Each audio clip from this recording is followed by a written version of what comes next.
Ինչպես զարգացնել հայերենը Սփյուռքում, ինչպես դարձնել լեզուն կենսունակ ու ինչ է պետք անել, որ հայերենը դրսում ապրող հայ երիտասարդի համար ազգային ժառանգությունից բացի դառնա առօրյա լեզու։ Հարավային Կալիֆոռնիայի համալսարանի Հայագիտության ինստիտուտը եւ Գալուստ Գյուլբենկյան հիմնադրամի հայկական համայնքների բաժինն այս օրակարգով երրորդյա ակադեմիական գիտաժողով էին կազմակերպել լեզուն Սփյուռքով մեկ խորագրով։ Ի տարբերություն 10 տարի առաջ Փարիզում Գյուլբենկյան հիմնադրամի նույն թեմայով կազմակերպած գիտաժողովի, այս անգամ հայ մասնագետները որոշել էին խոսել ոչ թե հայերենի պահպանման խնդիրների, այլ լեզվի զարգացման հաջողությունների մասին։ 10 տարի տարբեր հաստատություններ Գյուլբենկյանի նման, մեր ինստիտուտի նման, UCLA-ի նման մեծ գործունեություն ենք տանում հայերենի կենսունակության նվիրված։ Բոլորս գիտենք, որ Սփյուռքում հայերենը նահանջում է, որ Սփյուռքում որևէ փոքրամասնության լեզուն բարդ իրավիճակում է, բայց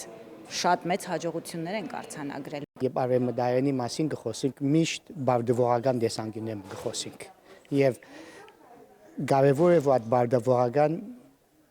եւ պահպանողական մտածելակերպեն դուրս ելնենք եւ նայենք հաջողությունները։ Սփյուռքի մեծ մեծած եւ դասատներու գորիզմը կա, որ արևմտահայերեն իրենց համար կարևոր է իրենց ինքնության մշակույթին եւ ոչ թե որպես փեր իրենց ուսերուն վրա պատմական փեր, բայց իրենց ամենօրյա ստեղծագործական կյանքի մեկ մասը։ Գուցենք այդ տեսակի բաներ ցույց տալ։ Լեզվի կենսունակությունը պահպանելու գործում հաջողության հասնելու գործիք կարող են ծառայել նաև նոր տեխնոլոգիաները։ Օրինակ, հայ մասնագետները թվային գործիք են ստեղծել արևելահայերենի եւ արևմտահայերենի սրբագրման համար հեռախոսային հավելվածի տեսքով։ Այն հայ երիտասարդին կօգնի հեռախոսով ընկերներին գրել ոչ թե անգլերեն կամ լատինատար, այլ հայերեն, առանց վախենալու, որ տարասխալ թույլ կտա։ Ըստ Ռասմիկ Փանոսյանի, հայերենի կենսունակության համար կարևոր գործոններ են նաև արևմտահայերեն նոր գրականությունն ու թարգմանությունները, ոչ միայն հայոց պատմության, այլև նոր գիտելիքի ու համաշխարհային տեղեկությունների լայն շրջանակի մասին։ Լեզվի կենսունակության միջոց է նաև լեզուն նոր սերնդին ճիշտ մատուցելը։ Երիտասարդ սերունդին եւ լեզումը կփոխանցես, չես փոխանցել իր վրա մինչև վեճ փարգանալով որ ուղղակական սխալ է կամ հնչյունաբանությունը շիդակ չէ եւ խայդարագնելով բայց եթե հաջելի է լեզուն մանկավարժությունը ամբես լավ որ ինք ուզելով հայերենի հասարան մտնա ցուն գահաճորիս